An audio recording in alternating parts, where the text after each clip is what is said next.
Respected Vice Principal Ma'am, esteemed teachers and dear students, we begin today's program by paying our humble tribute to the great freedom fighter and nationalist Lokmanya Bal Gangadhar Tilak.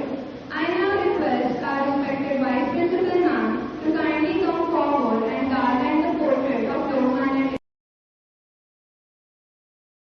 Ma'am, to commence today's program, I invite Sarthak from class 7 to share his thoughts on the life and ideals of Lokmanya Tilak.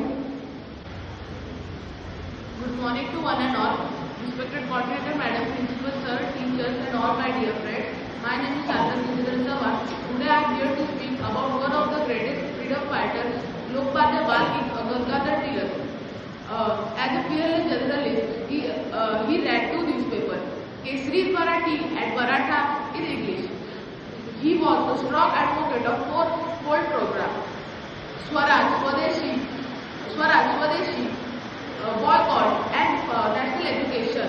He actively for citizen foreign boycott and embrace the Indian product to strengthen the local economy. He passed away 1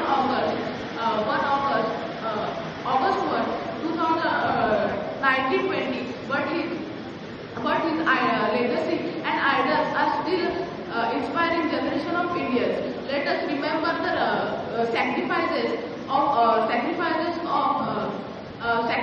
and pledge to uphold sovereignty, freedom, and unity of our great nation. Jai Hind. Thank you. I request Sydney from class 4 to come forward and enlighten us with the story of Lokmanya Tilak. नमस्कार सभी को, मेरा नाम सिद्धि जनार्दन नाट्य है। मैं कक्षा चौथी से हूँ। आज मैं एक महान हस्ती के बारे में कुछ बोलना चाहती हूँ, जिसका नाम बाल गंगाधर तिलक है। एक समय की बात है, महाराष्ट्र के रत्नागिरी में 1 जुलाई 1856 को एक बालक का जन्म हुआ था, जिसका बाल गंगाधर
देशाला बदलायचे असेल तर आपल्याला शिक्षण आणि जनजागृती हाच एक मार्ग आहे.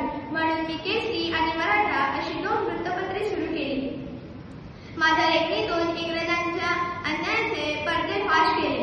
माझी लेखणी हीच माझी एक खरी ताकद होती. माझी लेखणी हीच माझी खरी ताकद होती. लोकांना एकत्र करण्यासाठी मी सार्वजनिक गणेशोत्सव आणि शिवजयंती उत्सव हे सुरू केले. कारण लोक जर एकत्र आले तर